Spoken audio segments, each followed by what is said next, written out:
And we obviously come at this a little bit different. The very first date, it wasn't an official date. We were just walking around the golf course, Joy and I, and getting to know one another. And she said, just to make sure we knew up front, she's not going to waste her time on any guy who wasn't going to, cut it. She said, I want to have 6 children, and I want to adopt 6 children.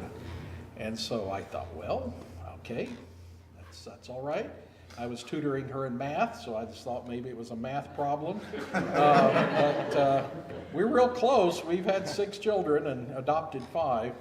And there have been another 10 or so that we've adopted in our heart, and they fell through for one reason or another. And that's always, that's just as painful because, in your mind and your heart, you've made a place in your home and your heart for these children. And for whatever reason it doesn't work out, it's, again, very painful. So let's just give you an idea of our family. And I'm going to talk a little bit about the biblical obligation we have about taking care of the fatherless. And one reason I do that is because, when I was at Florida College, I was a Bible student. I had preached for a good while already. I knew James 1:27 was in the Bible. I knew a lot of these other verses. But it really wasn't on my mind or radar at all. And if I could do anything to help raise awareness, just to start at least thinking about the responsibility that we all have to care for the fatherless. It doesn't mean you have to adopt. Adopting is one way of caring for the fatherless.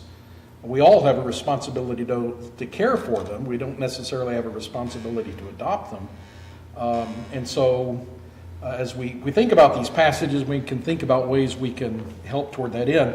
And I'm going to begin with Psalm 10 and in verse 14, talking about God. You have seen it, you have beheld mischief and vexation to take it into your hand. The unfortunate commits himself to you. You have been the helper of the fatherless. Break the arm of the wicked and the evildoer. Seek out his wickedness until you find none. The Lord is king forever and ever. Nations have perished from his land. Lord, you've heard the desire of the humble. You will strengthen their heart. You will incline your ear to vindicate the fatherless and the oppressed, so that man who is of the earth will no longer cause terror. And so, when we learn that God is a God who takes care of the fatherless, it's not surprising then to find out that over and over again throughout the Old Testament we're told that we are to care for the fatherless. And these are the passages, I just put them up here. Some of these talk about the problem of being fatherless, that it is a curse, it's a terrible thing, or the injustice that people take advantage of those that are vulnerable, like the fatherless and the widows. But several of these are exhortations to us to take care of the fatherless and the widows. And so I'll just read a couple of these in Deuteronomy chapter 10 and in verse 17 and 18. For the Lord your God is the God of gods and the Lord of lords, the great and mighty, awesome God who does not show partiality or take a bribe. He executes justice for the fatherless and the widow and shows his love for the alien by giving him food and clothing. And how exactly he does that becomes apparent just a couple chapters over when we look in chapter 14, verses 28 and 29. And this, again, is just something that Deuteronomy says over and over again. At the end of every 3rd year, you shall bring out all the tithe of your produce in that town, deposit it in your town.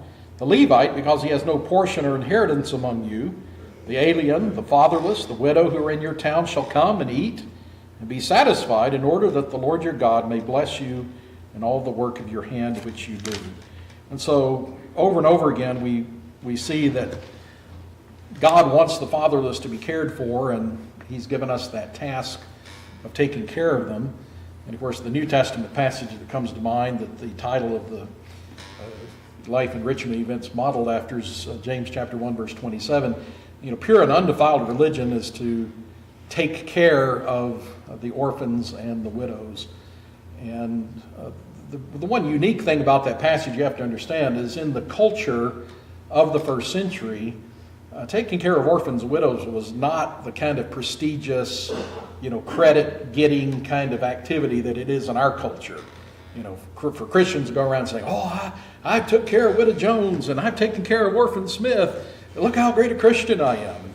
And that'll get you a lot of, street cred with Christians. But in the ancient world, it wasn't that way. And there are cultures like that around the world today. For example, we adopted a couple of teenagers from Crimea, and it was part of Ukraine back then. And that's the attitude that they have about kids that are in the orphanage. That's kind of, karma, you or your people, your bloodline are bad, and that's why you are, where you are. And it reminds me of the old Arab proverb, when you pass a blind man, you should kick him. Why should you be kinder to him than God has been? It's that kind of mentality, fate or God or somebody's the one that has given these people their due, and for you to alleviate their suffering even is meddling in things above your pay grade. Well, that's not the attitude of the God of the Bible, but we have opportunities to serve. And Joy and I have discussed this many times. How do you know our hearts are big enough to adopt every child who needs a home? That's clearly physically impossible, financially impossible. And so what do you do? Well, I feel about it much the same way about poor people. As Jesus said, you'll always have the poor. And I can't help every poor person. If I was the richest person in the world, I could easily give all my money away in a matter of seconds and just not even make a dent in world poverty. But if God puts Lazarus at my doorstep, then God expects me to do something about Lazarus. And God in his providence brings, people into our lives. And I think the same thing is true, is every time Dana Carrozza has called us and said, "Can you provide a home for this child?" We've discussed it, and there's a lot of factors to weigh in making that decision. And we've said, yes, we can. And once you make that decision, how do you say, "No, I will not do that"? But even if you say, "No, we can't," or "we can't right now," there's still these other ways we can donate our time, donate money. The cost of adoption is just legally so prohibitive. Most people can afford paying to put clothes on the child's body and feed them, and but the initial upfront cost can be just too prohibitive for some people. And so it's really a shame if someone's willing to provide a child a home, and the real barrier there is not having the legal fee money. And if there are those able to bear that cost, again, that's clearly a way that we can go about doing that. Now, of course, is what Sacred Selection is trying to do.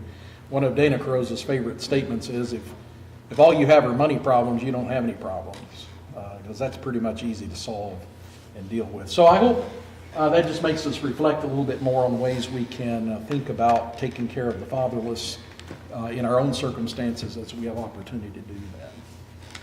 I appreciate that. I'm going to go next. Before I get into what I was going to share, kind of telling you a little bit more of where we're going to go, I'm going to share a little bit of our perspective on how we have viewed adoption and what's happened in my family. Then we're going to come back and we're going to share some of the lessons that we've learned, both of us together and our families, through adoption. And we'll have some time for conversation, discussion, questions that you might have. I hope that you have some. It's really difficult to try to figure out what exactly to talk about in a venue like this when adoption has been such a big part of our lives.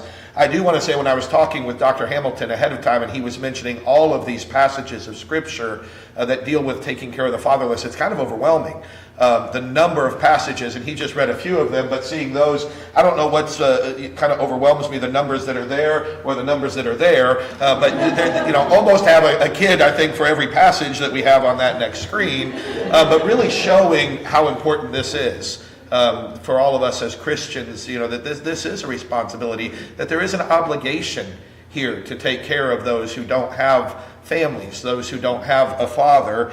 And I'm going to talk a little bit about my family. It is not nearly as big as that other family, but we also have this experience through adoption. Stephanie and I have 5 children, and the first 4 are adopted. Hannah is here as a freshman now, but Hannah and Kira and Jonathan and Alexander were all adopted. And then Olivia was biologically born to us, our 5th child. So we did it in reverse order. And actually, our journey to adoption is a little bit different than the Hamiltons' journey towards adoption, and even our perspective on it. I will mention with Sacred Selections, 2 of our children, our 2 younger adopted children, were adopted with the help of Sacred Selections. Just incredible what they did, because we would not have financially been able to afford to adopt Jonathan or Alexander in those situations.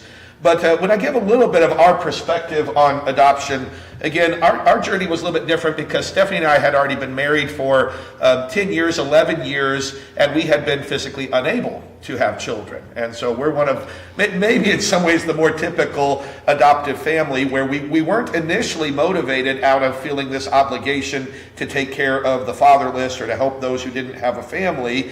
At first, it was really more of this idea of just wanting to have our own children and wanting to start our own family. And one of the questions that I might ask, and really kind of see if you have some responses to that, I think some people are kind of selfish when it comes to wanting to have children for their own, but why do Christians want to have children?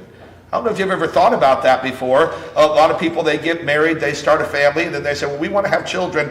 What's the real reason for wanting to have children if you rule out kind of the selfish reasons? And I'm not entirely sure what the selfish reasons are, but what is the reason for wanting to have a child?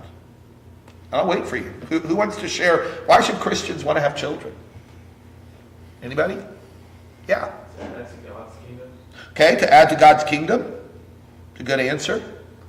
Yeah? And I'd say having a kid, you know them all their life, and that's a long time to train somebody to go out and teach the word to others. Okay. So when we're talking about influencing the world for good and doing some of those things, again, adding to the kingdom, yeah? God describes our relationship with Him as a father and son relationship, so it can give more insight into at least the best description of our God. Okay. That father-son relationship.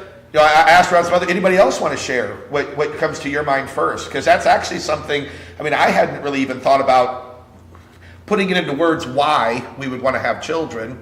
I do think that relationship aspect is a lot of it. I asked a few other Christians even earlier today, I was like, why do Christians want to have children? And they came back with, to learn more about God, to learn more about sacrifice, to learn more about service, to learn more about love. To try to give love to someone else. The command to be fruitful and multiply. But as that relates to God's kingdom, giving glory to Him, having that kind of an influence on others, I think that's why most Christians want to have a family, why they want to have children. And for Christians who can't do that, when my wife and I were married and we're trying to serve God and we wanted to do that, that's kind of a struggle. We wanted to raise children in the nurture and admonition of the Lord. And my wife had always wanted to be a mother. That's all she ever wanted to be. She wanted to get married and she wanted to have children. I probably wasn't drawn to that as much as she was, but it's something I always looked forward to. And so that was a challenge that we found the answer to in adoption. And so we really did come at it from this perspective. We want to have children. We want to learn about loving others. We want to serve others. We want to serve God. This is the way that we can do that. And initially there were some who questioned that. I found it interesting, Dr. Hamilton talking about in certain cultures, there are those who don't see, they see if God's made you this way, well, then He's punished you. I will tell you, there are some who don't see adoption as the way to fulfill the desire to serve God.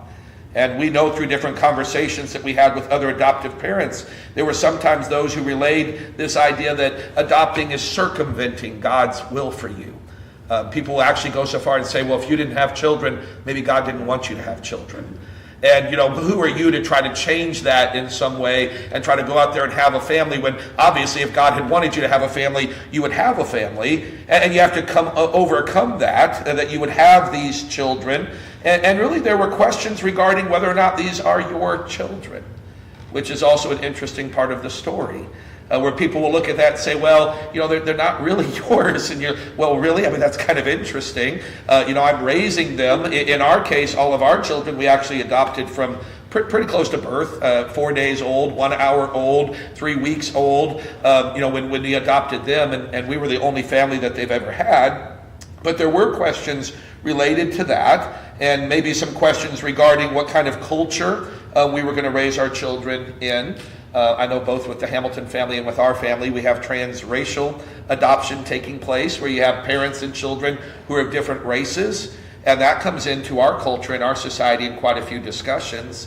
Hannah was, our first child that we adopted, and she was black and we were white, and we had a conversation with the birth family. They said, what kind of culture are you going to raise this child in? Are you going to raise her to be a black child, or are you going to raise her to be a white child? Which was also an interesting part of this conversation. Our response to that is we're going to raise her to be a Christian child. Our culture is defined by Christianity. It's not defined by these other aspects of our society. But, that was something that we had to deal with, and yet this became very natural. And this question, that arises, are they really your children? Again, I could share a lot of stories regarding that. One of my favorite stories is after Hannah was probably only a couple months old. We probably only had her home for a couple of months. Somebody at church one time, I was with her and holding her, and they said, are you going to tell her when she's older that she's adopted? And I looked at them and I said, well, if she doesn't know, then probably not. We probably have some bigger things that we're dealing with. So if she doesn't figure out that she wasn't biologically born to us, then no, we won't deal with that. And then they were kind of embarrassed, but they said, you know what? It had become so natural for me to see her with you, I didn't even think about it. I didn't think about the fact that her skin color was different than your skin color when you were together as a family. But, that's one of the things that we've been able to share. And I do think the amazing thing about adoption is that God does create a new family, which, of course, is what he does with every family. There are certain aspects of what we'll talk about with adoption, and I think even some of the lessons that we've learned. The truth is, it's the same lesson, it's the same thing, whether you have a biological family or not. God created man, God created woman, God created marriage. God created his design for how children come into the world. He makes that family, and we recognize that he makes that family. He joins the husband and the wife together, and he's the one that blesses them with children. Well, in the same way, he creates these families. And God does bring these children and these families together in that way. And it's not a secondary mechanism, or it's not something that's second best to a biological family. And that's where I want to get into the scriptures that I wanted to talk about tonight as well. Because I think, again, sometimes even maybe the approach that we took is we got married and we first were thinking we would biologically have children. And it wasn't until after we couldn't biologically have children that we started to look seriously at adoption. And you might think, okay, well, that's a good fallback plan. If something else doesn't work, if we're not able to have children. But really, God did this with us in making us part of his family. And this is what he does spiritually for us. In Ephesians chapter 1, beginning in verse 3, blessed be the God and Father of our Lord Jesus Christ, who has blessed us with every spiritual blessing in the heavenly places in Christ, just as he chose us in him before the foundation of the world, that we would be holy and blameless before him. In love, he predestined us to adoption as sons, through Jesus Christ to himself, according to the kind intention of his will, to the praise of the glory of his grace, which he freely bestowed on us in the beloved. And that's just one of the passages I want to read. But here, when he talks about God predestined us to adoption, he predestined us for the purpose of adopting us into his family. Have you ever wondered why he uses that particular illustration? I mean, it's not the only illustration that God uses for how he creates this family. He does use the example of being born again. And so he could have used that here. We're just born again into his family. We're just born into that family. Or that we're transferred into his kingdom. Or we have this citizenship in his kingdom, which he uses in other places. Here he specifically used adoption. And I think part of the reason for that is because adoption is very much a conscious choice. Now, again, you can say biologically there's a choice that's made there, in other ways as we expand our family. But adoption, the adoptive parents, they know what they're getting into, and they choose a person to adopt. And it doesn't happen by accident. And so when, God says that he chose us, he even predestined us to adoption. I think that's what he's describing. and that we really are the children of God, just like a natural born child. 1 John chapter 3, verse 1 says, "See how great a love the Father has bestowed upon us, that we would be called children of God, and such we are." And he comes back in 1 John chapter 3 and verse 1 and says, it's pretty amazing that God allows us to be called his children. But what's even more amazing than just being called his children, we really are.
child being your child, and then that didn't happen.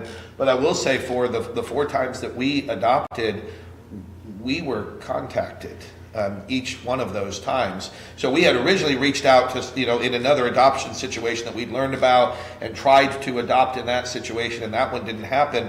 But we received phone calls with our other 4 children saying, here's a child that needs a home. And we've been so blessed by that. All 4 of our adoptions were considered high-risk adoptions for various reasons. Hannah, next time some of you students see Hannah on campus, she was 3 pounds 4 ounces.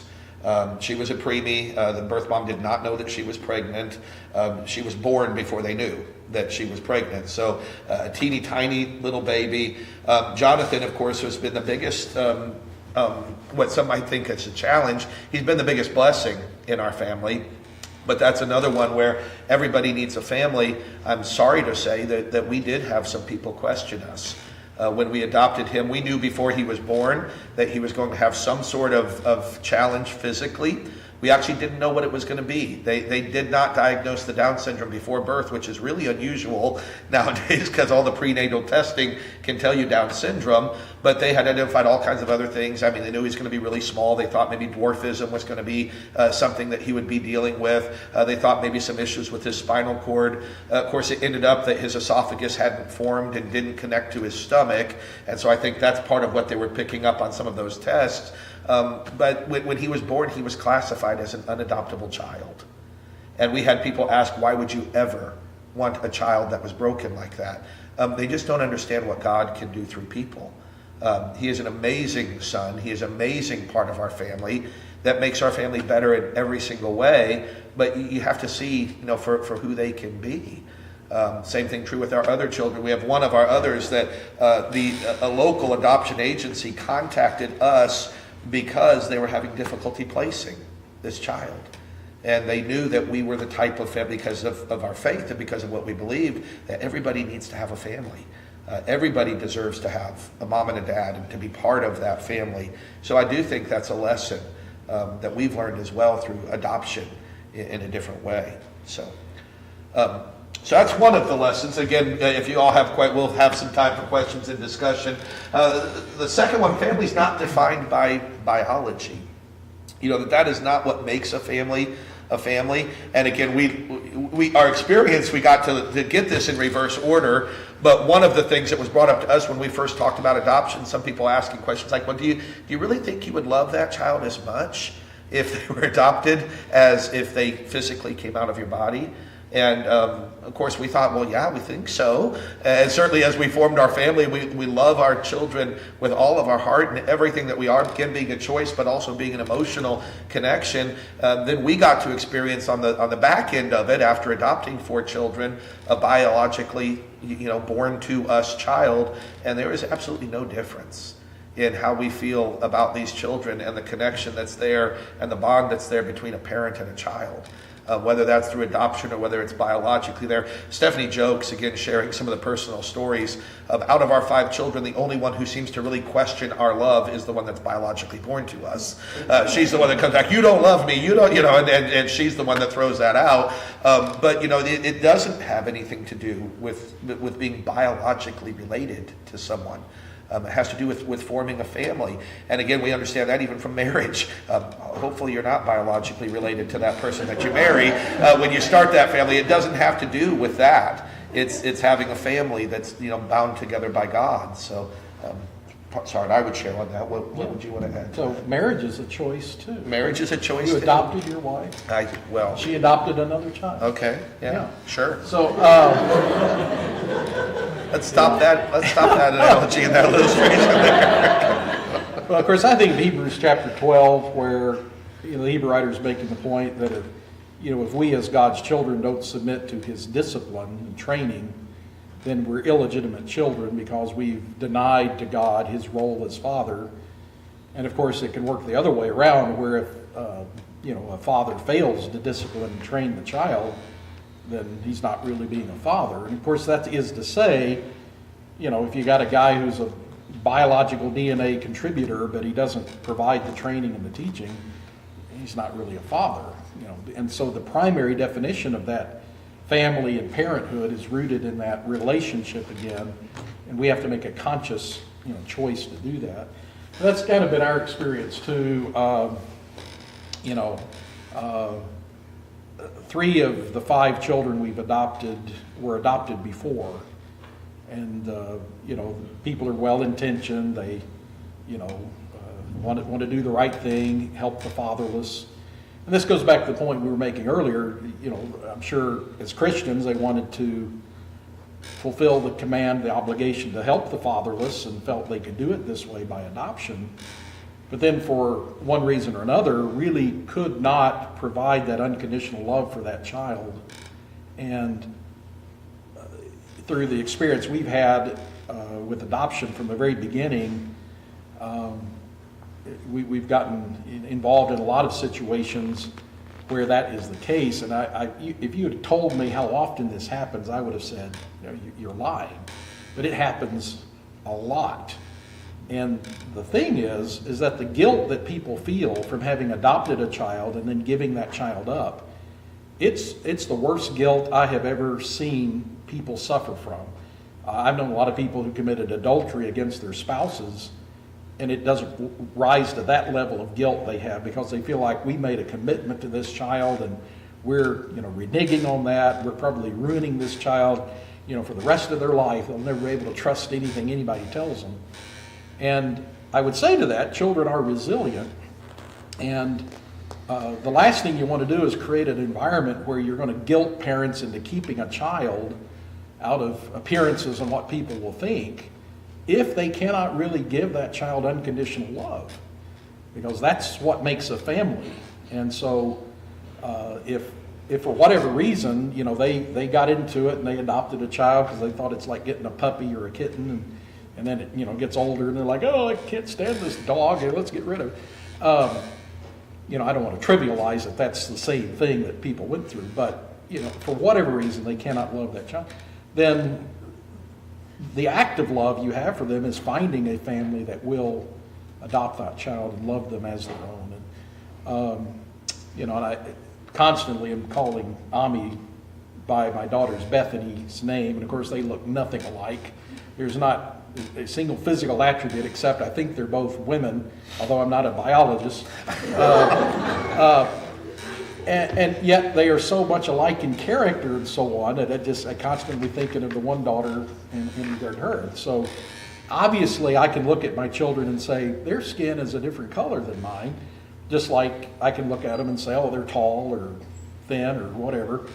But you have to stop and think about it. It's certainly, if you had told me when I was, in college, I could get to a point where I really was colorblind, so to speak, I'd have probably thought, I just don't see it. The culture is so steeped in it, but it really is possible, and so it really has nothing to do with physical biology.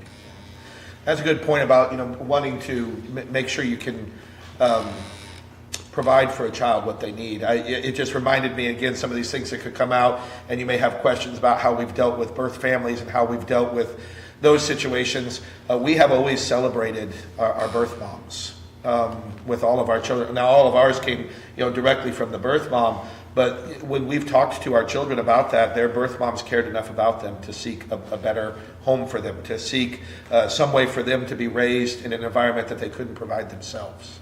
And so we've looked at that not as a negative, not, your mom gave you up, your mom didn't want you. That's not what's going on. That's, in many cases, this is a mom who loves them enough to give them a home that they can't provide for them. So I think, again, that shows that it doesn't have to do with, biologically. I think one of the worst things you could do if you really couldn't care for a child is to keep it just because you're biologically related to it, and then not provide the love and not provide the nurturing and not provide the upbringing that they need. So, well, and I'd say we've emphasized too that this is part of the path and the journey that God has chosen, has brought you to us, and we're grateful for each step along the way and the people that God has used to help make that happen. And that's your next point, which you can go right off of. Well, that's true. Trust in God's providence. In a way that I could never really have appreciated before.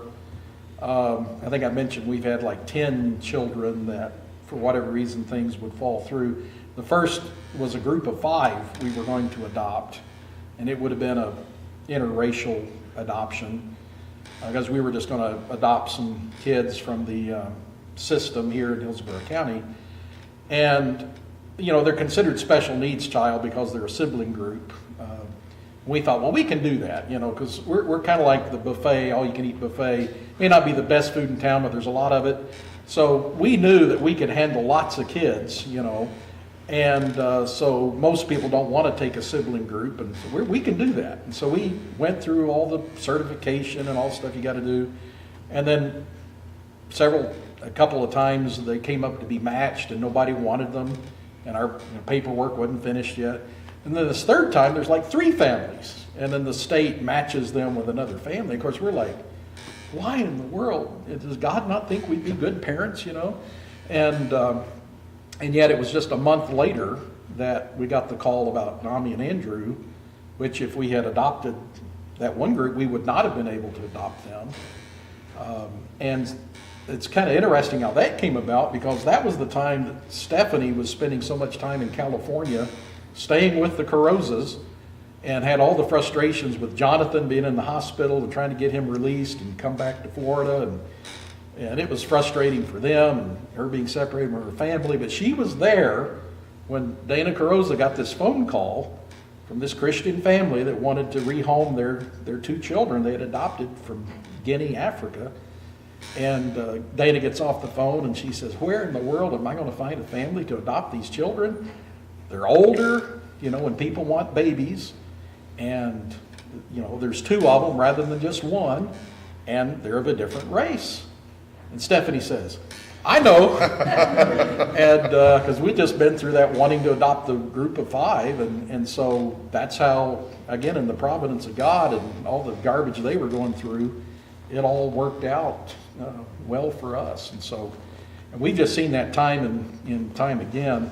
I can tell several stories about the ones that have fallen through, but through various experiences, eventually found good homes.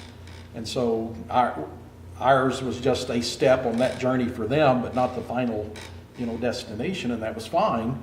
There was 2 friends of Nick and Jeff's that we went back to Crimea to adopt the following year. And that was in February, March of 2014. And that's when the Russian army came in and took over Crimea. And so we had always prayed, Lord, if this isn't meant to be, you know, stop it. And it took the Russian army to come in and put an end to that adoption, because the Russians don't allow U.S. citizens to adopt. And so, you know, again, you just see the providence of God, and you learn to trust He knows what's best. Yeah, I'd agree with that. There's so many stories, and again, I don't think adoption, you're not circumventing God's will at all. You know, God works through this, but I feel like our family is exactly what God intended for it to be.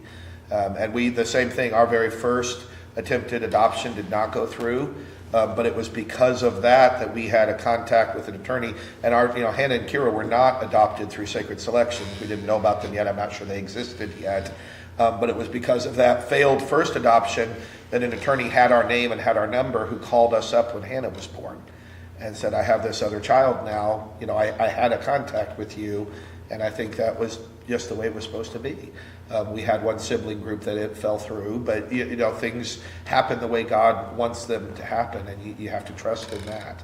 And He does form these families. So again, more stories that we could tell, but very much in God's providence being something that we've learned to trust in. Learning patience every step along the way. I think, again, our experiences are different. Some of our special needs that we've dealt with. Dr. Hamilton mentioned the time that Stephanie was out in California. Jonathan, you know, was born early as well. Jonathan was not in a very good situation medically. Spent 5 months in the ICU in California while we're here. So we live here in Tampa. He was born in Sacramento, California. We already had Hannah and Kira. They're in school. I'm teaching here and doing everything that a teacher does.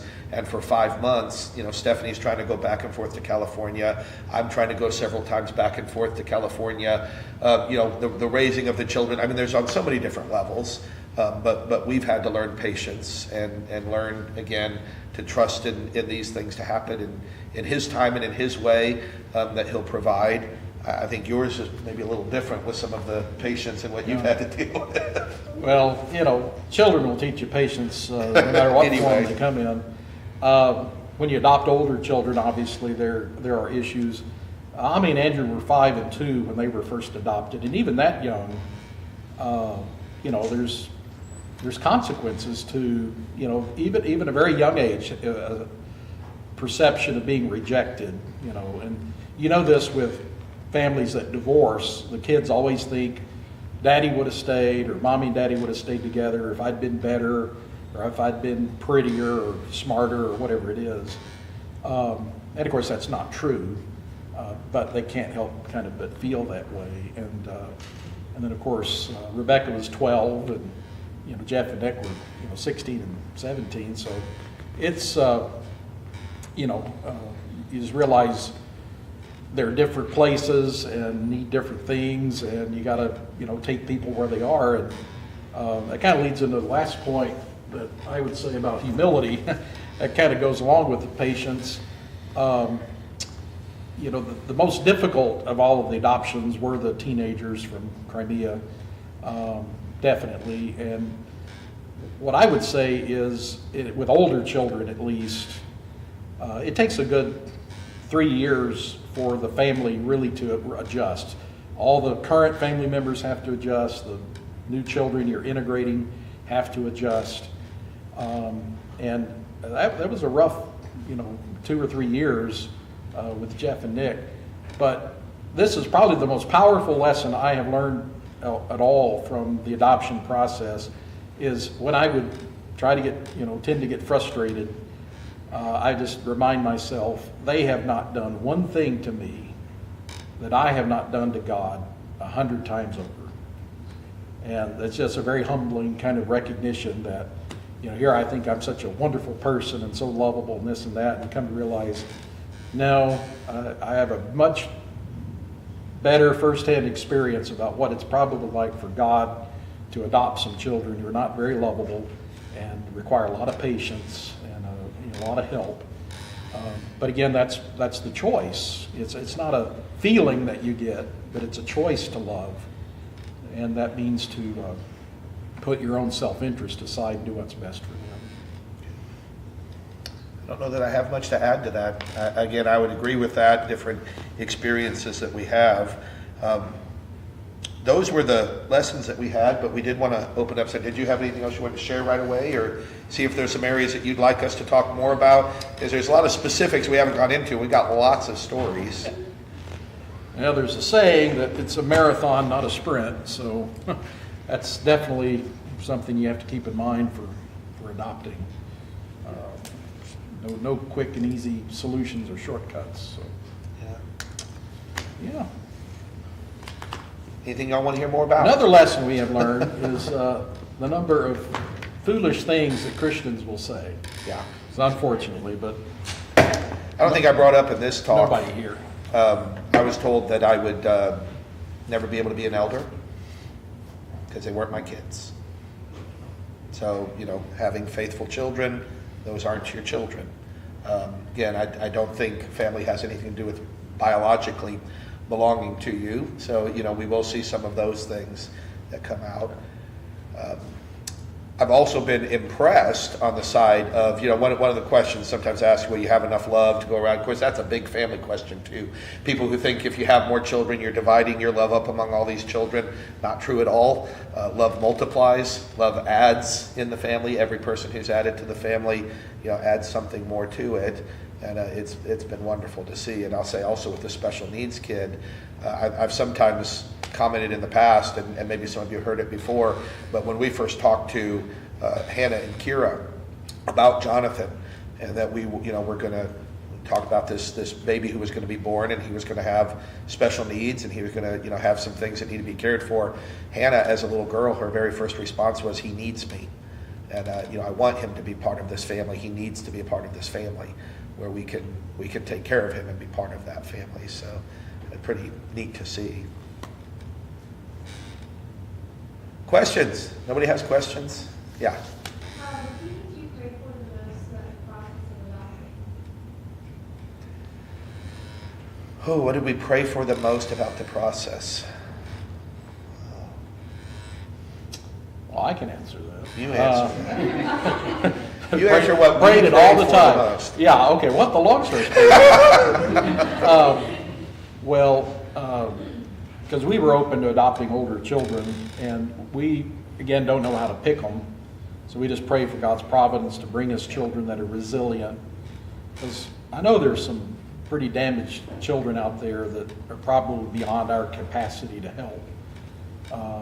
But if there was a child that needed a home and that we could help that child, we just pray the Lord do what was best. And again, if it's to thwart the adoption and it falls through, we can be content with that.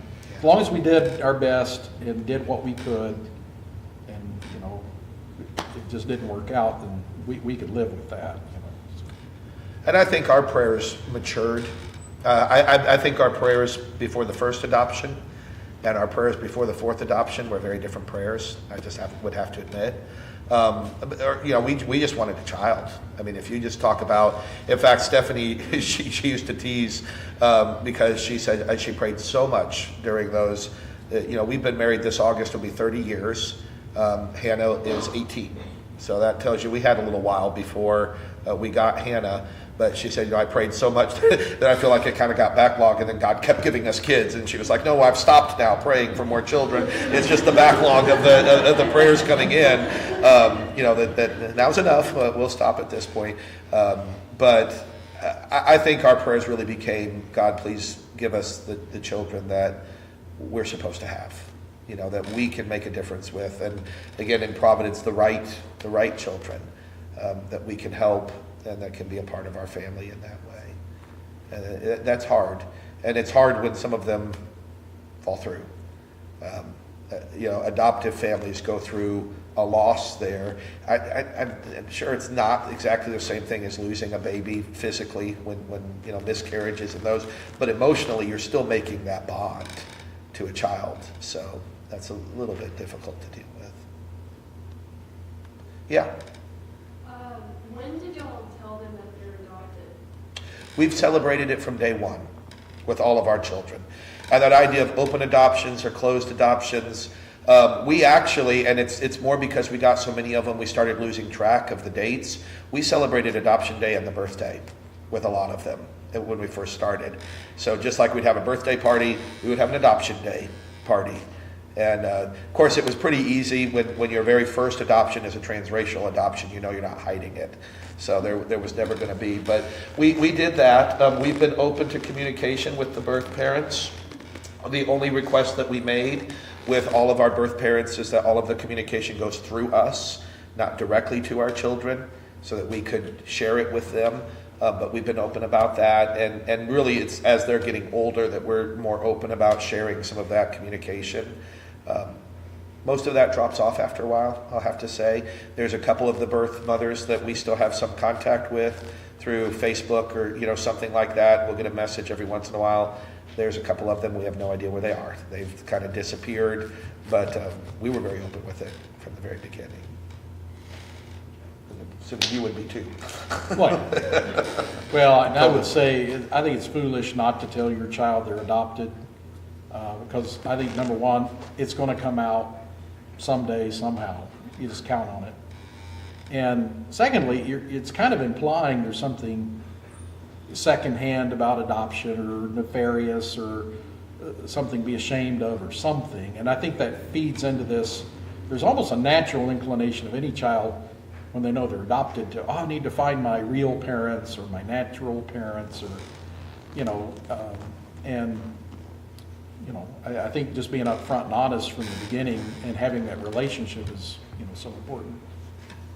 Do you have any advice or stories about things that could have gone smoother in the legal process, like things you wish you'd done ahead of time to make the process like smoother in the future? Our biggest hang-up had to do with home studies. Having a home study done, it's a necessary step if you're going to adopt. And we had at least one occasion where we knew we were going to want to adopt again, and we had not updated our home study. We didn't have a home study done, and then one of our children was born, and so we were behind the 8 ball on that. And as a result of that, Kira spent 3 weeks in foster care because we didn't have our home study done ahead of time. Now, we did get it done. It was frantic. We had to try to get somebody to do it last minute. But in us, that's the only part of like the legal process and the paperwork that I think we could have done differently. If you have any inclination that you think you're going to want to adopt at any time in the near future, I would go ahead and get a home study done and have that sitting there, because if a child comes up for adoption and you don't have that home study done, they can't place them with you.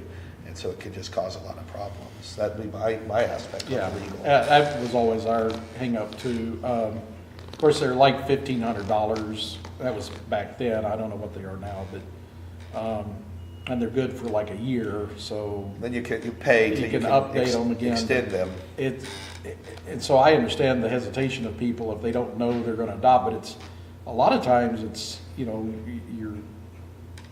put your name out there as someone who's willing to adopt, but a child will come up just as quickly as birth, and peace and safety, and suddenly birth pains are upon you, so you do have to be ready to go once the child's available. So and you just don't know when that happens. So. And sometimes people you deal with there, I mean, because Kira was already born and we were trying to get our home study done, I kept going back to the person that was doing the home study, and I was trying to kind of put a fire under them. She's been born. She's sitting in a foster home. The only reason we can't go to Florida and get her is we just need this home study done. As soon as you finish the home study, we can get in the car and drive to Florida. He got annoyed that I kept coming and kind of bothering him, and actually threatened me and said, if you don't leave me alone, I'll make this home study so you never get her. And so sometimes you're dealing with paperwork and people, sometimes people dealing in the system, but you've got to remember this is about getting a child.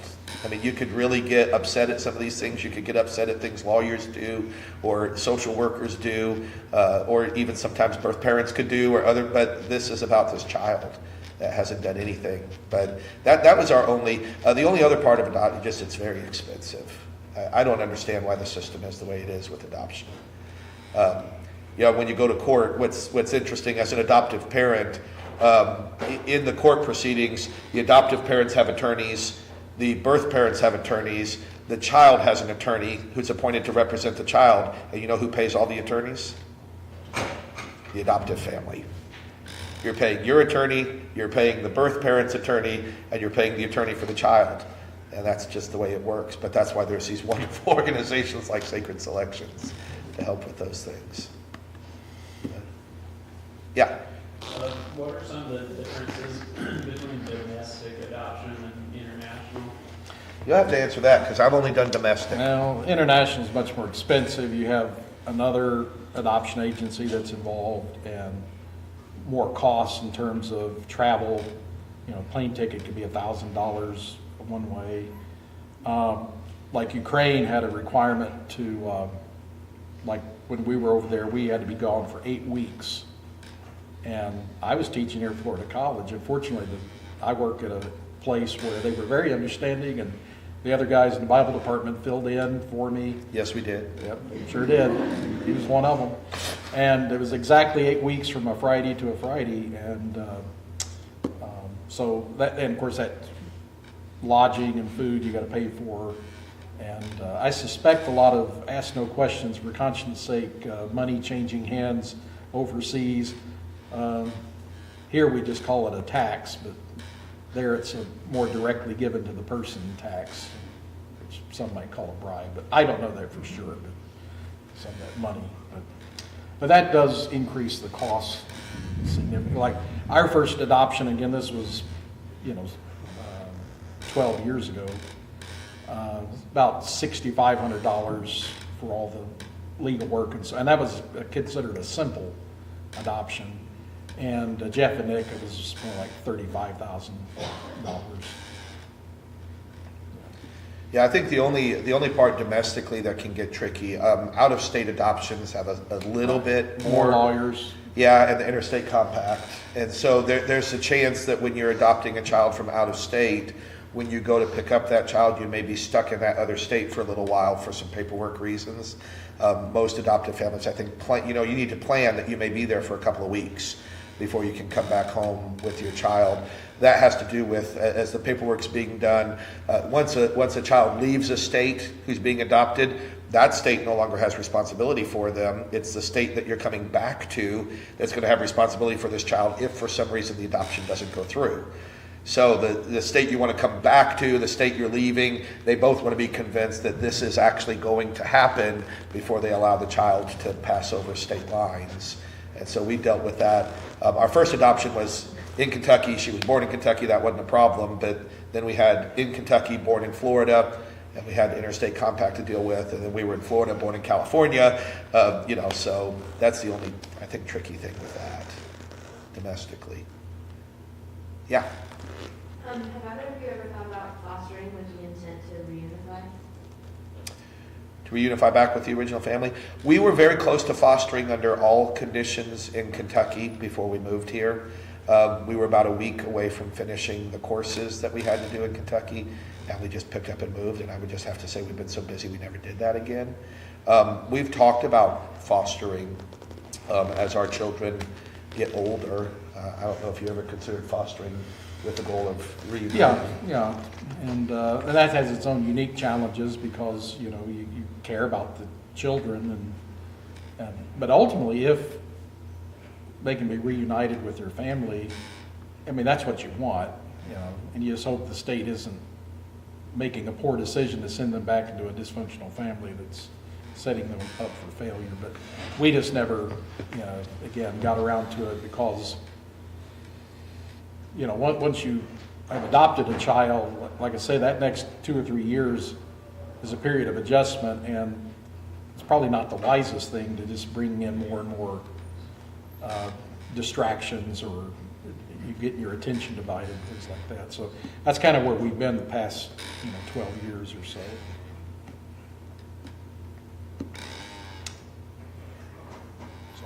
Any other questions? Yeah. What's 9:03? It's 9:03. Well, thank you all for coming out, and so we can answer any questions Or tell more individually, of stories. course. We're here through the end of the semester. Thank you. Take care. All right.